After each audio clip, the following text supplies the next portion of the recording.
It was a quiet evening. The clock ticked slowly on the wall of a dimly lit kitchen. Liam sat alone, his fingers wrapped around a half-empty glass of vodka.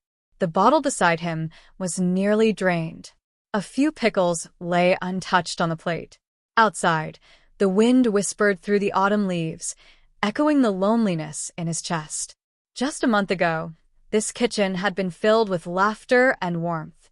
Now it felt like a ghost house. He closed his eyes and let the silence press against him. The past played in his mind like a movie. 1 month earlier. It was late October. Liam had just returned home from work, his shoulders heavy, his breath shallow. He'd been coughing for days now. His coworkers, concerned, kept telling him, "You should see a doctor, man." As he stepped into the house, the scent of rosemary and garlic greeted him. Clara, his wife, was at the stove, humming softly as she stirred a pot. Their 2 children, Mia and Ethan, were in their rooms, likely arguing over a video game. Clara turned when she heard the door. "Rough day?" she asked, brushing a strand of hair behind her ear. Liam nodded and sat down at the table.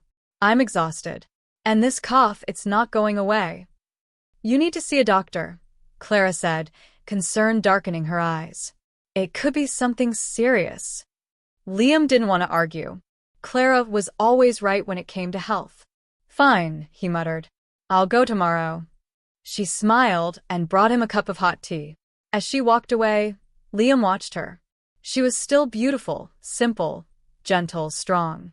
He didn't say it often, but he loved her deeply. The diagnosis.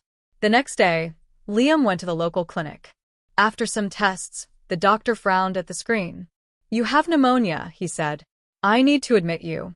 You're not breathing well, and this cough is worse than it sounds." Liam sighed. The last thing he wanted was to be stuck in a hospital bed. But Clara insisted. That night, she packed a small bag for him and kissed his forehead. "Rest. Get better. We'll be here when you come home," she whispered. Her name was Elise. Liam was placed in a quiet room with a large window overlooking the hospital garden. On the second morning, a nurse walked in. "Elise Bennett," she said, her name badge catching the light. "I'll be your nurse today."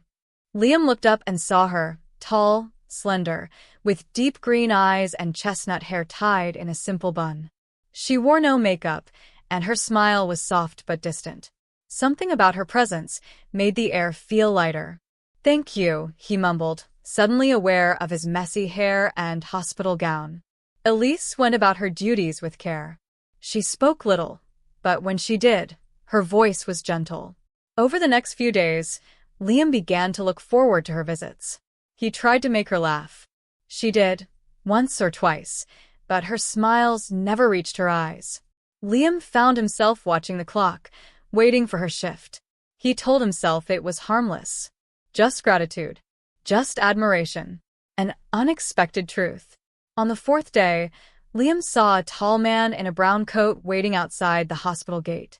Elise walked out, her hand brushing against the man's as they walked away together. That night, Liam asked another nurse, "Elise, is she married?" "Yes," the nurse replied with a smile. "Her husband's name is Marcus. Works with a non-profit. Always traveling. They're very private." Liam's chest tightened. He didn't know why, but it hurt. Crossing the line. On his last day at the hospital, as Elise checked his for, Liam whispered, "Can I have your number? Just in case I need help with recovery." Elise paused. "This isn't really allowed." "I won't bother you," Liam said. "I promise. Just for emergencies." She hesitated, then scribbled it on a piece of paper and handed it to him. "Only if it's serious." Back home but not home. Clara welcomed him with open arms. She had cleaned the house, cooked his favorite meal, and made his bed with fresh linen.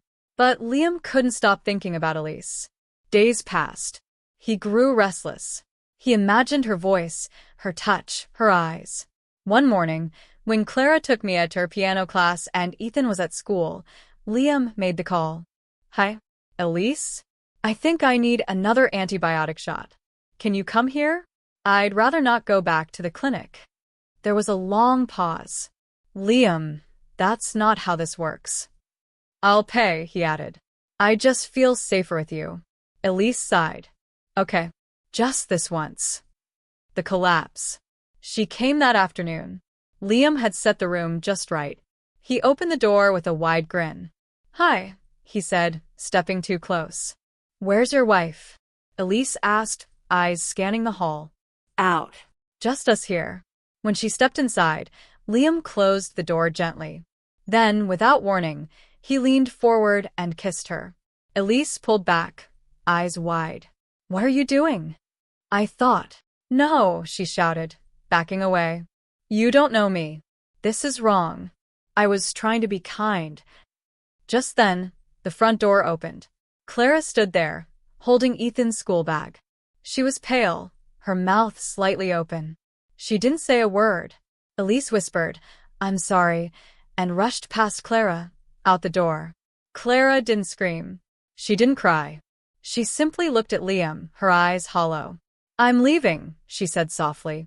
Take care of yourself. Aftermath. Now Liam sat in the same kitchen. The air was still. The children were gone. Clara had moved to her sister's. Elise never returned his calls.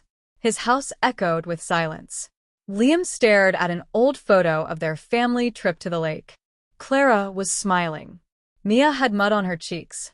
Ethan was wearing goggles. Liam looked so happy. Tears streamed down his cheeks. I made a mistake, he whispered.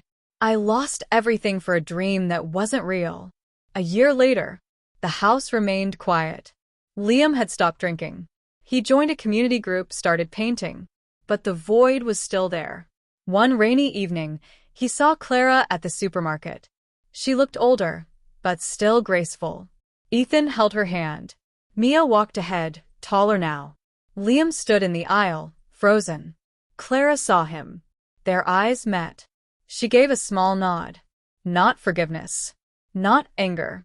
Just a quiet acknowledgement of the past. Liam didn't approach.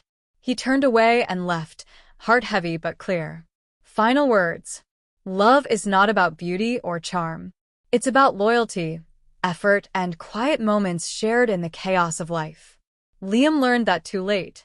Now, every day, he wakes up and remembers what he had and what he let slip away.